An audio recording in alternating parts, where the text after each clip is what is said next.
We can pray for wisdom. We want to pray for discernment. We're not going to control another person. But when I talk to a loved one, a family member, I'm going to begin with the words, I have something important I'd like to talk to you, and it's because I love you so much. Welcome to the Focus on the Family broadcast, helping families thrive. You know, when we think of addictions, we probably think of those traditional problems, drugs, alcohol, gambling, but there are so many kinds of addictions that we see developing around us. I mean, the one in that category of drugs would be the opioid addiction. Something like 2 million people are addicted to opioids now. But digital devices, pornography, maybe workaholism, shopping, what we eat. Now that's starting to get a little close to the heart. Let's move on. But they can go unaddressed, and these and other addictions can devastate a person's overall health as well as their family and their relationships. Dr. Gregory Jantz has a lot of great insights to share about addiction. And he wants you to know that you can pick up the shattered pieces of your life and find healing and freedom. And that is what we're going to talk about today and next time. And Dr. Jantz is a nationally renowned psychologist. He focuses on the whole person approach to mental health and founded the Center, a place of hope to help people transform their lives. And he's written a book called Healing the Scars of Addiction, and we have that here. Just click the link on your screen. Dr. Jantz, welcome back to Focus on the Family. It's good to have you again. It is so good to be here. And wow, I was just thinking about our topic. We all know somebody who's been touched by addiction. Well, it's so true. And we need to, describe it, unpack it, all those things. So let's get started. As a therapist, what are your observations about the nature of addiction in our culture and how our addictions might be growing? Addictions are growing. We know right now, during a unique period of time, about 40% of Americans say that they have struggled with some level of addiction, according to the CDC. So that's a huge number. Yeah, When we talk about addiction, we probably better define it. Of course, in addiction, nobody ever starts out saying, hey, I want to be an addict. It doesn't work that way. Addiction is two things. It's subtle and it's sneaky, and then it gets a stronghold. Define addiction. I mean, Sure. For those that maybe don't think about addiction, they don't feel they're addicted, what is addiction? Addiction is something that you tell yourself, I'm going to stop this, or I better cut back. Inside, you know there's a problem. And it's a compulsive behavior that you're driven to do, and here's the key, despite consequences. So I can lose my marriage, I can lose my job, but I continue in my addiction. So the addiction becomes all consuming, and a person, I know it's hard to understand, but a person may go towards that substance, anything that's mood altering, and that's all consuming.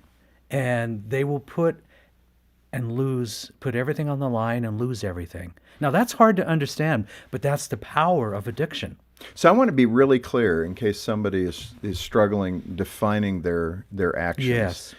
Describe that person. Sure. You kind of mentioned it, but I want to get really precise in that definition. So maybe I'm thinking, well, I'm not addicted. I don't inside feel that conviction that you just described. Can I still be addicted to something even though I'm Yes. not knowing it? Well, Jim, you led us right down the road to the word denial. Right. So, yeah, part of why I continue an addictive behavior is I'm denying that it's really a problem. And so that's when we say, hey, I can take care of this, or hey, it's no big deal. I can cut down on my drinking. And we play that denial game. That's usually a part of an addict's dance, if you will. Denial, it's no big deal. I can control this. So you start to live in a lie in order to continue that. Yeah. Now, your loved ones around you, sometimes you bring them along and they're a part of it. And we call them codependent or even co-addicts. It's the mom who says to her 20-year-old son, I love you so much. I know I shouldn't give you this $20, and she does it. Okay, but you don't know what to do. Yeah. You mentioned family members, so I talked to a family member who said, well, my dad was a hard drinker, but he wasn't an alcoholic. Right? Right. I mean, so that might have been a level of denial, but it's still kind of gray to me. I mean, where does it, let's say somebody hasn't experienced the loss of family Yes. or whatever, where does it actually become an addiction? Well, one of the things we oftentimes do, we go, oh, when we talk about family members, we go, oh, that's just the way he is. And we almost treat it as though it's normal. We've normalized addiction. Oh, yeah, that's the way Uncle John is. But the reality is it's a problem, and addiction affects all family members. It really does, because addiction becomes a way that we process our emotions. So it's the person today, they come home from work and they've had a stressed out day and they go, okay, I just need a little food. And they start let's say, binge eating. And then they continue that day after day. They know that it's a problem, but they're probably not using the word addiction. So I'm processing all my frustrations through the food. But I'm so glad Haagen-Dazs chocolate chip is not included in that. No, there are only certain things we're talking about here. No, it's true, though. I mean, it's that comfort food, Yeah. right? Dr. Jantz, you also mention other barriers to determining what's harmful. Yeah. I mean, denial's one. You list secrecy, minimizing, maximizing, and shame. Yes. Just give us a definition of each of those. Sure. Let's talk about shame. You know, when I'm struggling with an addiction, there is a lot of secrecy. I got to keep it hidden. It could be gambling. It could be some things you think that don't affect other people. It's just my own private thing. Sometimes people will put pornography in that. No, it doesn't affect anybody else. And so, but there's the shame of, okay, I know, and I'm trying to push down this guilt. I'm trying to push it down, but I feel a lot of shame about, okay, how do I really get help? What do I do? And I can't tell anybody this. I've kept it a secret for so long. Sometimes we're shocked when we hear of a person who suddenly comes out and they've have an addiction, and you go, I can't believe it, but they've had it for a long time. And so that's the secrecy. Part of my goal is, look, if this is a problem, let's remove the shame. The shame says that I feel like there's something wrong with me. It's really not about that. It's about how do we get back our lives and our health as God designed it to be. Let me drill into that a little bit, because I think in the Christian community, we see shame as a tool Yes. of behavioral correction, Okay. especially in our parenting, right? Sure. It's not healthy, though. There's a better way to do those things. But speak to those of us, who want to follow the rules, that believe in Jesus. But, especially I think in that context of parenting, we can create addictions, I think, or participate in that by shaming our kids to try to get the behavior we're looking for. Yes. Well, as a parent, we can get really frustrated. It's that kid of yours that's been on that device all day long and you can't get him out of the bunker house. Exactly. And you don't know if they would eat if you didn't deliver the food. So, and you're enabling this to continue. So we feel frustrated. So out of frustration, we may say some things out of anger that we later regret. And frustration and anger can kind of drive that addiction more secret. The secrecy. So all addiction is a ticking time bomb. Somewhere, along the line, something will break. Our health. It may be we may have a significant loss. Our marriages. Marriage, that would be a significant potential Yeah. loss. Greg, let me ask you this. God realizes this. He knows this. He made us. Yes. He knows that we're prone to these addictions and these failures. What do you think his perspective? I know it's a big question to say, what do you think God thinks about this? But what is he feeling and sensing, in your opinion, as a psychologist vocationally, but as a believer in Christ? Combining those things, what is he seeing? Well, I think addiction tells us we're not lovable. Addiction, that's part of the shame. Addiction says you're really not lovable. This is what you deserve. This is all you're going to do and know. God says, I love you and you have great value. But see, addiction robs the value. Addiction changes how we see ourselves and how we feel about ourselves. So I know, and from all of our years of working with folks that have addictions, I know that they need to come back to the realization how much they are deeply, deeply loved. Your addiction doesn't change that. God still designed you. There's still a purpose for your life, and we can, at any point, we can realign that purpose. And addiction may be the greatest thing and most humbling thing you've ever had to face, but it's also the greatest thing that will turn your life around to face it. It is interesting that when you do face these things, your intimacy first with your Creator as a Yes. believer in Christ will grow because you're unable to hide anymore. You're that closet that you would keep these secrets in. Yes. He's opened the door now and he knows what's happening. He always did, obviously, but you now are confessing that to him. I think, Greg, in your book, Healing the Scars of Addiction, you made a point in there that really caught me because it's the root of addiction. And you say that bitterness and unforgiveness can be that root of addiction. I think people that are listening now need to hear that clearly. Yes. How does bitterness and unforgiveness play into feeding those addictions we have? Absolutely. And this is probably the core thing we need to really address when we're in recovery from an addiction. Where am I carrying unforgiveness? Is it with myself? Was I deeply wounded? Was there severe trauma in my life? And addiction's been my way of dealing with that. See, addiction causes us, whatever form, it could be even digitally, but addiction changes how we feel temporarily. It's a mood elevator, and then it's a mood crasher. But so we know that at times I need to find and deal with that hurt, that trauma. There's something that happens, and I see this so often in a person's life when it's a release of forgiveness, self-forgiveness, a release of forgiveness of some past hurt, and receiving God's forgiveness. Right. Something happens, and they start growing, and they'll actually say things like, wow, I don't really feel like I need this alcohol, or they feel like the need for it diminishes. Right. That's so good. Greg, what would you say to the Christian who might tend to live in that shame? I mean, we mentioned it, but what Yes. should that response be when you feel the guilt and shame of these poor behavioral choices that you know grieves God's heart? Okay, that's our cue to do something. When you feel the guilt and shame, that's the time to say, I'm going to look at what my options are for getting help. Now, addiction requires us to say these words, I need help. Right. Because if you could have handled it, you really would have. Yeah, it would be rational. Yeah. But it's subtle and it's sneaky and it's got that stronghold. And there's a spiritual side to addiction. Addiction ultimately puts us on the path to despair and a potential path for death. Addictions kill. And so we want to intervene. We don't want you over there on the despair or the destruction.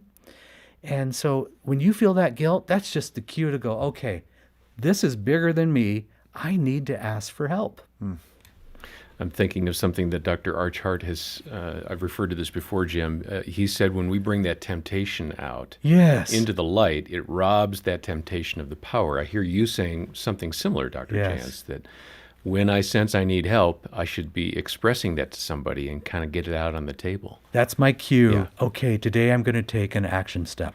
Well, we're talking to Dr. Greg Jantz on Focus on the Family, and we'd like to suggest you get a copy of his book, Healing the Scars of Addiction. The subtitle is Reclaiming Your Life and Moving into a Healthy Future. And we have copies of that here. Just click the link on your screen.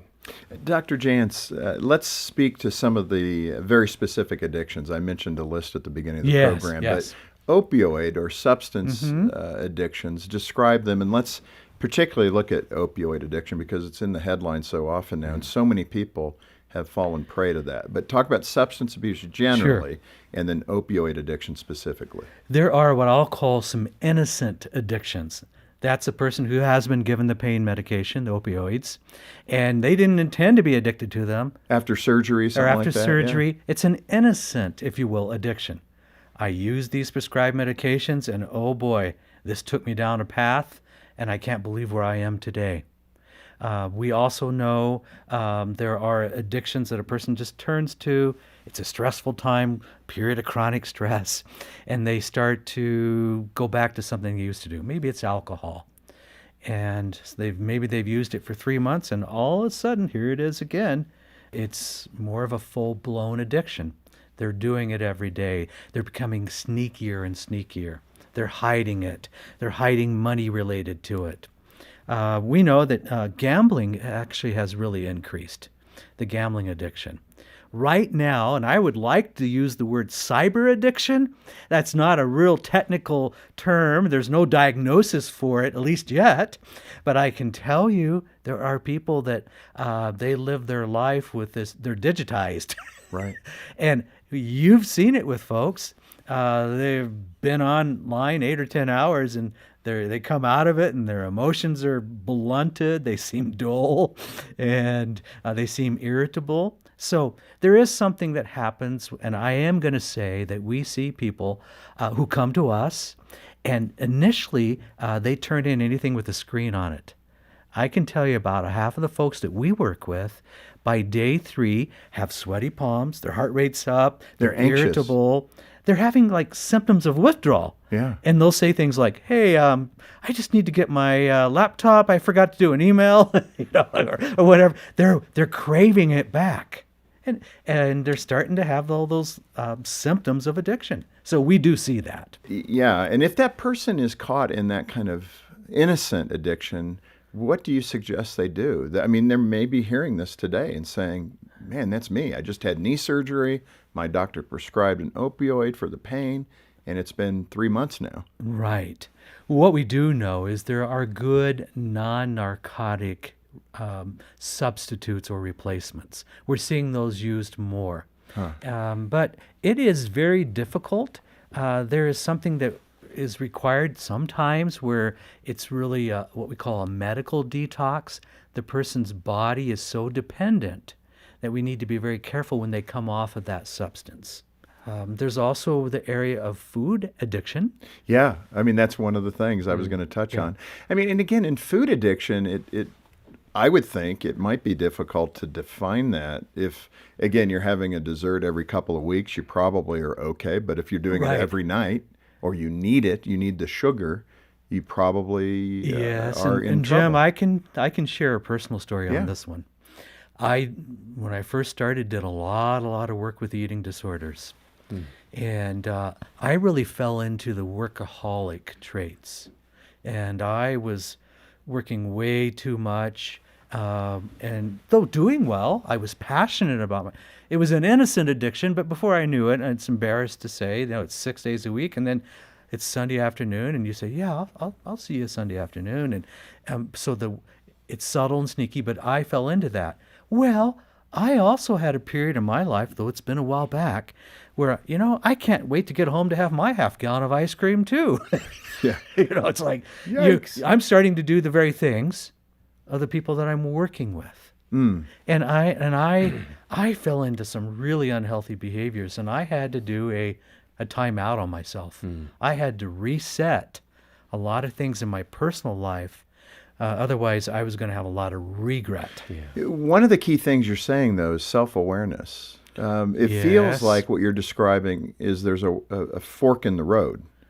That when you're confronted, either internally, your own observation of your behavior, or a friend or family member is asking you questions that are irritating, you're really at that fork in the road. You either got to say, "Wow, maybe I do have a problem," or you say something like, "It's nothing. I can manage this. I mean, I eat a little bit, or I drink a little bit, or I, take that to help me calm down." We but usually it's have a reason. manageable. It's Right. always the word, right? It's Yeah. manageable. Yeah. But speak to that fork in the road and how people around someone who's addicted, if they don't want help, it's hard to help that person. I'm so glad you mentioned this.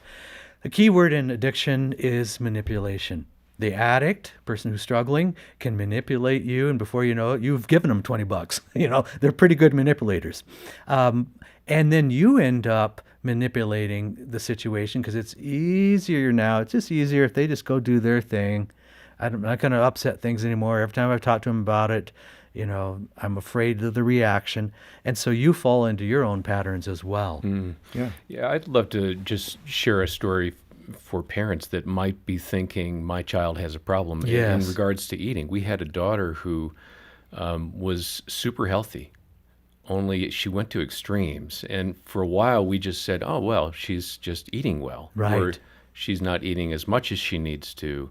And now she's running half marathons. And a girlfriend of hers called me and said, Mr. Fuller, I think she has an eating problem. And it's like, no, she's just healthy. It took a couple of months for the Lord to open our eyes. This is a kind of an addiction with kind of the opposite effect, where I'm not doing Yes. something. Right. And I also can clothe it in, oh, I'm just eating really healthy, and we can take it to an extreme. Yeah. And the fuel that runs an addiction is fear. It's the fear of, I don't do this. It's the fear of, if I eat this, I'm going to gain 10 pounds instantly. So behind most all addiction, we've mentioned unforgiveness or hurt or trauma, but that's because there's fear. And the fear and the lie is, I have to do this in order to feel okay. What about this idea of being able to manage moderation? I mean, the book of Proverbs Yes. is full of admonition to do life in moderation. Why do we struggle with moderation? Well, I think also we live in a culture that's it's very easy to get addicted these days. We have lots of opportunity in front of us Well, that's every true. day. And so we have a lot of stimuli, a lot of invitation for addiction, and plus we've normalized addiction. Alcohol use has almost been normalized, but yet it's not normal for a person who's struggling. We've almost done this, and it's very unfortunate, but we've almost done this with pornography. It's just so normal, and it is a huge struggle, and people are secret. And I many times have worked with individuals that say, well, yeah, I kind of thought that drinking was okay. We did it, and some of it, our church friends did it, and but it really got them. They carried it way too far. And I think, okay, there's times where we cannot be moderate. It's not going to work. Then we need to stay away from that. Right. Because it's addictive. It is. Yeah. Dr. Jantz, I don't want to end today without a clear direction for people who are concerned about Okay. a family member or a loved one. So what is that first step? Maybe give it some context. You have a family member who is drinking too much. Yes. And it's obvious. It's a harder one to hide, obviously, because it affects your behavior so openly. But what would be a first step? What can a concerned family member or friend do to kind of confront the situation in a loving and healthy way? Well, I'm always going to deal with that person, let them know how much I love and care about them. One of the things is if we come at it, this is it, no more, and you're angry and you turn into shouting, it's probably not going to work. What's going on in that person's heart? Because I'll talk about, this is kind of like the Yes. prodigal brothers, right? This Yeah. is the older brother. Dad, don't you know what little brother did? He took all that money and squandered it Yes, on drink and right. women. And so you get a self-righteous heart. But what's that person's issue? Part of it is we can't control another person. So we got to come to that realization. We can pray for wisdom. We want to pray for discernment. We're not going to control another person. But when I talk to a loved one, a family member, I'm going to begin with the words, I have something important I'd like to talk to you, and it's because I love you so much. So I'm going to lay the groundwork. This is out of love. Now, when you bring the next steps and say, I have noticed that your alcohol consumption seems like it's really been up. Can you tell me about that? So give them an opportunity to talk about it. Because I want them to keep talking about it. I don't want them to shut down. Yeah. And that's where we want to end today. And Greg, I'm so grateful for your book, Healing the Scars of Addiction, and what we've talked about today. We're going to come back next time and talk more about how you face these addictions and how you overcome them. But in that context, we are a place that you can contact. You don't need to be ashamed. We get it. We've been doing this for 43 years now. And I don't think you're going to shock our counseling team with whatever you're dealing with. We've heard it. Just as the scripture says, there's nothing new under the sun. Right. So take that risk. If you're feeling like maybe I am addicted to this thing, whatever it might be, call us. We can schedule a counselor to get back with you and they'll spend time on the phone with you and begin to discern that. And I really encourage that as well. yeah, isn't that a Take good that first step step? today. Yeah.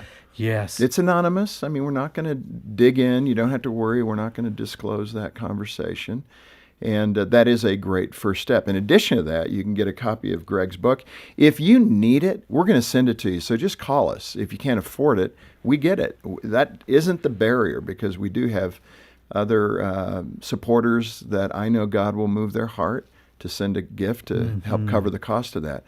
But if you can and you want to join the team here at Focus and do ministry together, make a gift of any amount, and we'll send a copy of Greg's book, Healing the Scars of Addiction, as our way of saying thank you for helping us help others. Either way, we want to get this tool into your hands. Yeah, we have a lot of help here at Focus on the Family for you, and it begins with a phone call. Our number is 800-A-FAMILY, 800-232-6459, or click the link at the bottom of your screen.